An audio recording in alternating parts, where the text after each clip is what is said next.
when you should transfer your property to a trust, and how to monitor recorded documents on your property.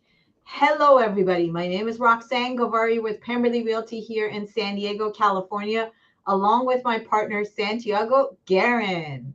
Hello, everyone. Great topic. Great guest today, too. Love Brad. So, let's go right That's to right. Our guest today is one and only Brad Hobson from Chicago Title. We are so proud and so thankful that you are here to teach us about this topic, which is a hot topic. Can't wait to hear it. Well, thanks for having me, Roxana Santiago. Always great to be on the program.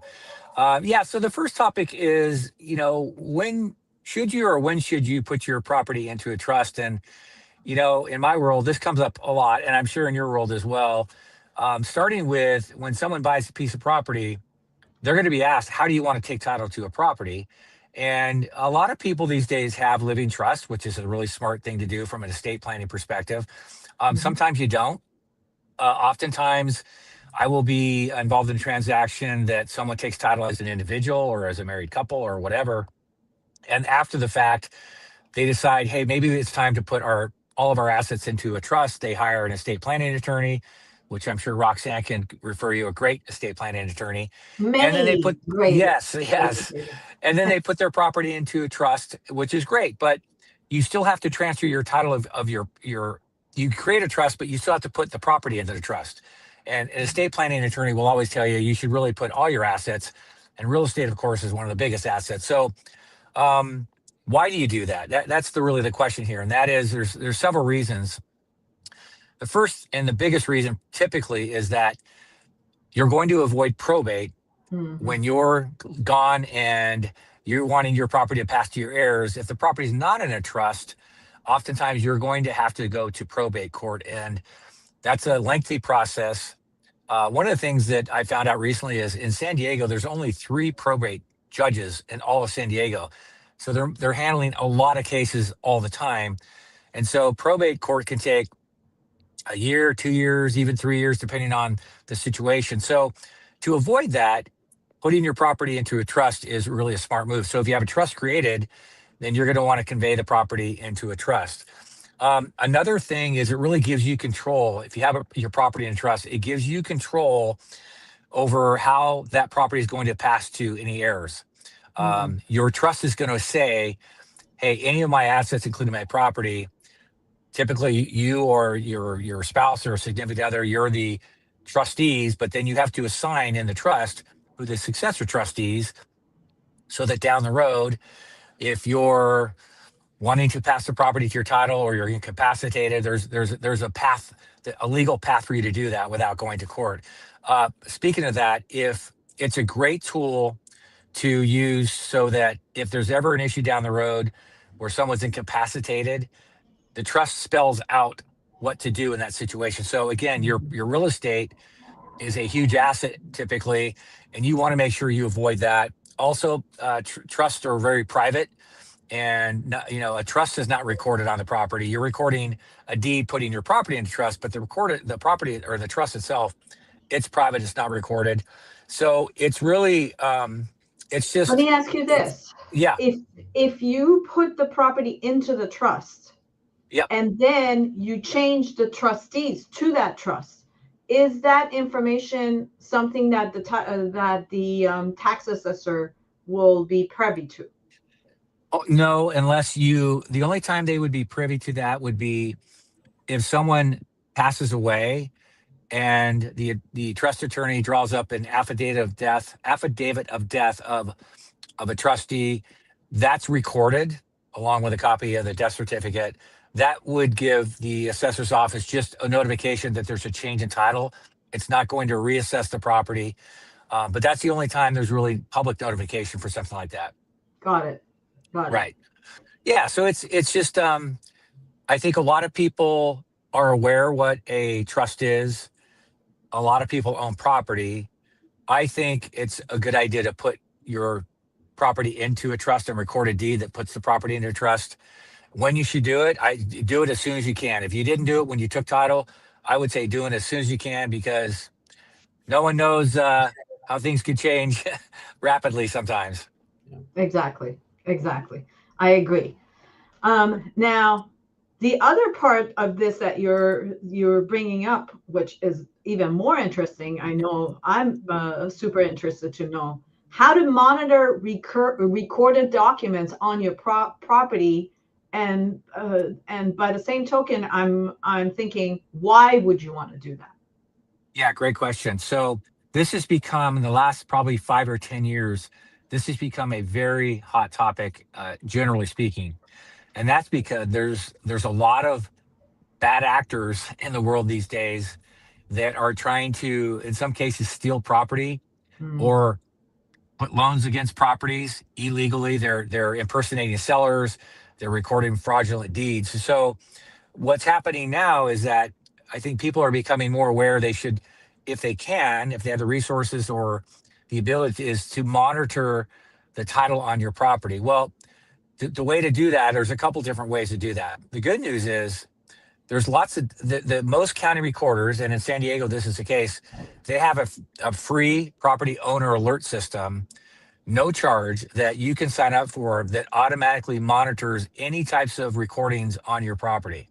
You just simply go to the website, the county assessor's website, sign up on the owner alert, and then they just start monitoring the daily recordings. And if something's recorded on your property, so what would that be? That would be a transfer deed, like a grant deed or a quitclaim deed or a lien or a tax lien or a mortgage. Anything that's recorded, you're going to get an automatic email alert saying, hey, something got recorded on your property. We just want to make sure you're aware of that. What's important to know is that it's all about just the awareness. So I'm going to talk a little bit about title insurance in a minute, but the key is that because there's some people out in the world these days that are trying to take advantage of people and are literally fraudulently recording documents on properties to either sell them without their owner's benefit or to take ownership and then encumber the property with a mortgage because they're free and clear. There's bad things that are happening. And so if you're aware of that quickly, like right when it happens, you can take action. Now, one thing that in my role, I work for Chicago Title. So the question becomes, does your title insurance policy cover for those things if they do happen? mm, And typically the answer is yes. If you have an Alta homeowners policy, which you would have if you've owned your property since about 2000 moving forward, is that if that's when you took title on your property, chances are you were issued a homeowners policy, which is the most coverage you can get on a residential property. We cover those types of things. So even post policy, if someone claims an interest in your property and they did it by impersonating you or recording a fraudulent deed, your title insurance policy is going to cover you for that. So you've got kind of a two-step process that I would tell the general public. One is you should think about monitoring your property. And again, you can do that through the free system at the San Diego County Recorder's Office. Chicago Title, we're actually doing that now moving forward for buyers when they take title. There are other companies out there like Title Home Lock. You can pay for that service. It's about $20 a month. But now that there's more free services, you probably don't, in my opinion, need to pay for it. You can probably get it done free, and San Diego can do that. So it's a hot topic. There's again some bad people out there doing things, but if you monitor and also have a good title policy, you're going to be covered.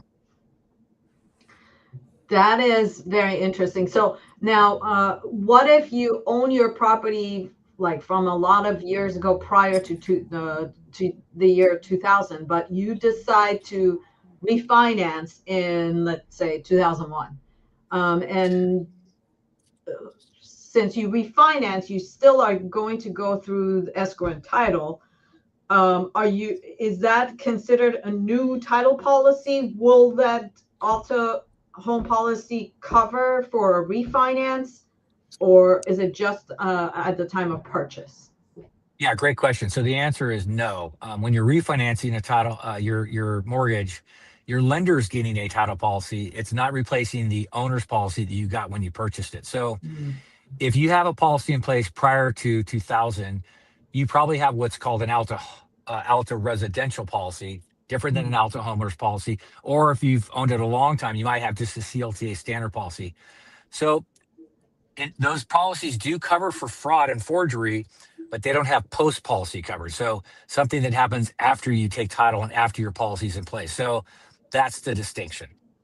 So then what do you do if if you refinance and you want to add this auto home policy? Can you do that, or yeah, you or you're can out of you luck? can you can you can go to your current title insurance company, or you can go to a new one, quite frankly, and say, I want to buy a new title policy. You're going to have to pay the fee for a new policy, but you can absolutely do that. We'll do a title search and then issue a title policy. It doesn't have to be that at the time you did a refinance. You can just do it whenever you want to. When you do that, because the title company is going to want to know what the current value of the property is, because you might have owned it for 30 or 40 years, and the current title policy might be worth only, $150,000 or a couple $100,000 when they bought it. But if you're buying a new policy, you want the policy liability amount on the new value of that property.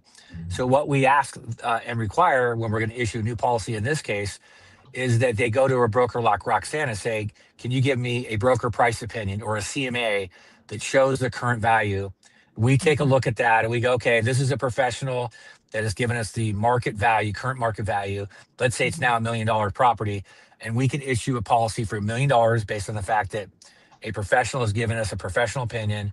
There's a fee for the policy, and then they have a policy in place that's an out to homeowners, and now they're covered. Wow. And that's I would say that's the way to go. Yes, you pay a little bit more, but unfortunately, in our day and age where You want to fraud have is so prevalent, then it's something that gives you peace of mind at night and good to have. I would agree 100%.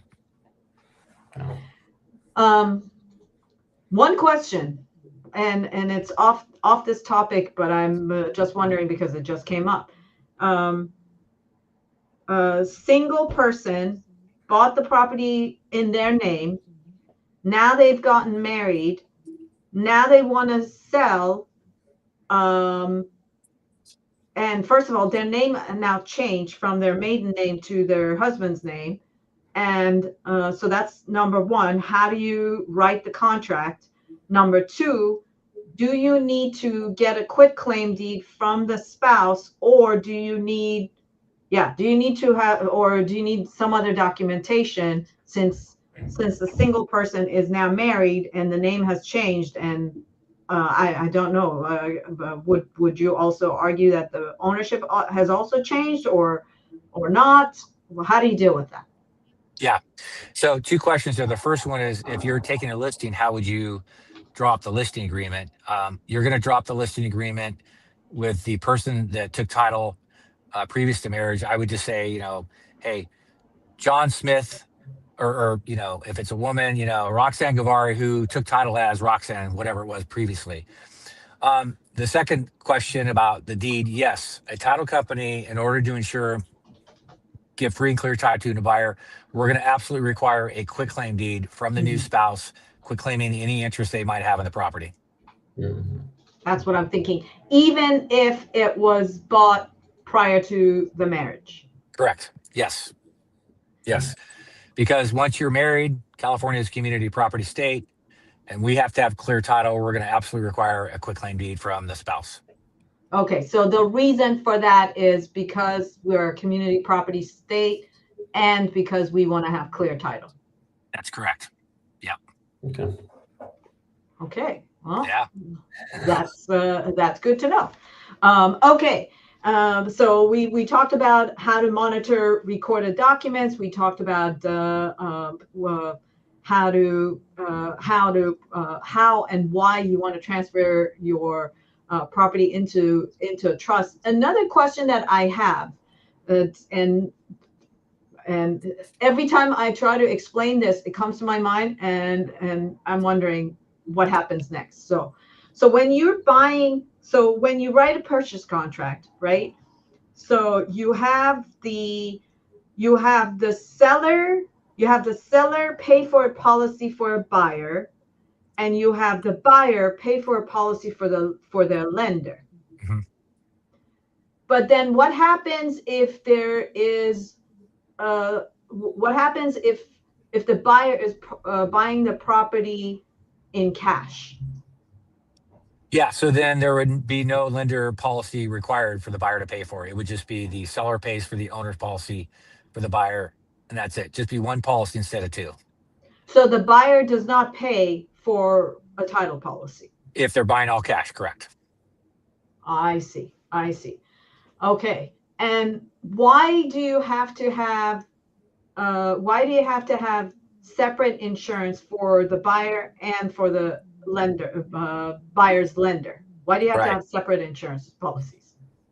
Yeah, great question. So, because the title policy is protecting different interests. So, the owner's title policy, which is what the buyer ends up when they buy the property, they want a policy that protects them as the insured. We're protecting everything about, we're giving all sorts of different things, items of coverage specifically to that buyer who now is the new owner. The lender, on the other hand, also wants protection that names them as the insured. So it's a completely separate policy. There's some different types of endorsements on a lender policy than there would be for an owner's policy.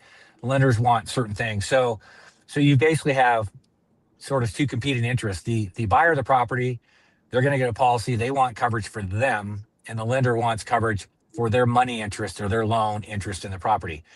Also, two different liabilities.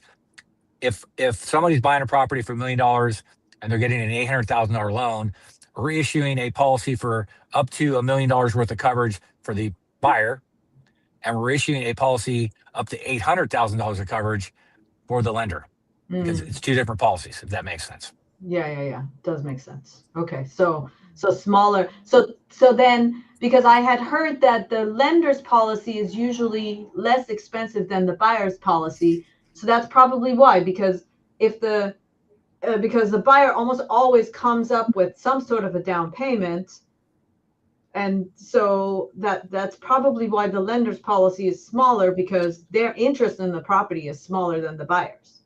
Well, that, and also, so you have the Alta homeowners policy, and then you have an Alta lenders, very specific to a lender, but it's also called a concurrent policy. So another reason that the lender policy is less expensive is because we're issuing two policies concurrently.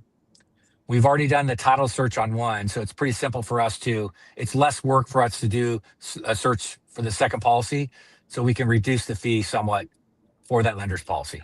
Got it. Yeah. Okay, that makes sense. Yeah. That makes sense. Okay, well, all things title.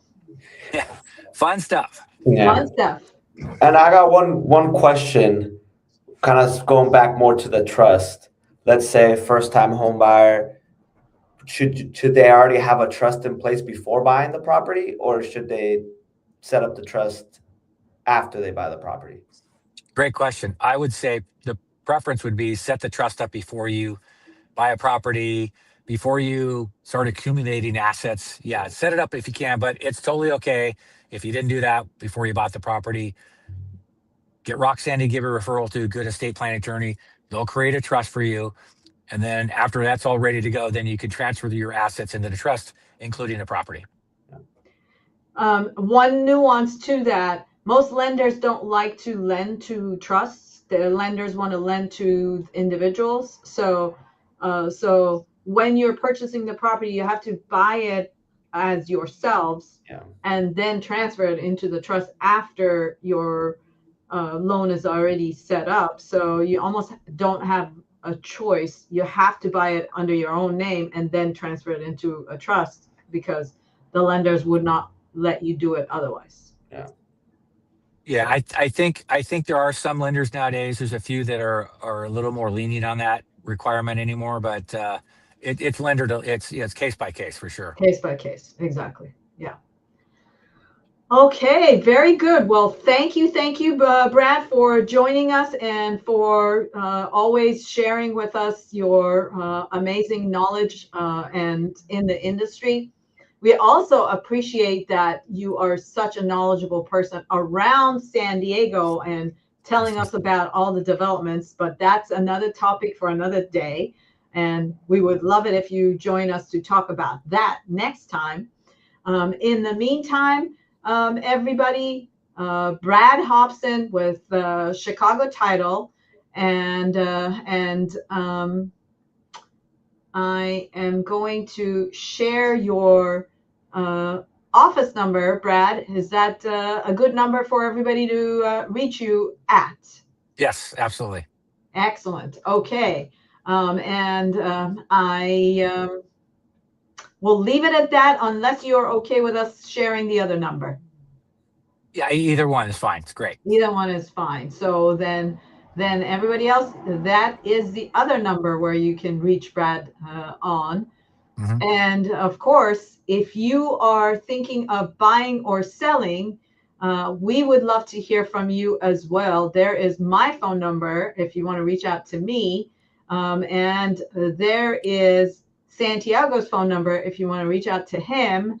You are welcome to visit us on our website, or we love to hang out on Instagram as well. We would appreciate it if you give us a follow there, or on Facebook.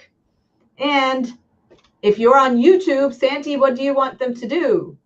Thumbs up, subscribe, watch our videos, so you guys can stay in touch with all our new speakers that we have and all these topics that we're talking about. So. Excellent. And thank you again, Brad, for joining us. And audience, make it a great day. Bye, everyone. Thank you, Brad.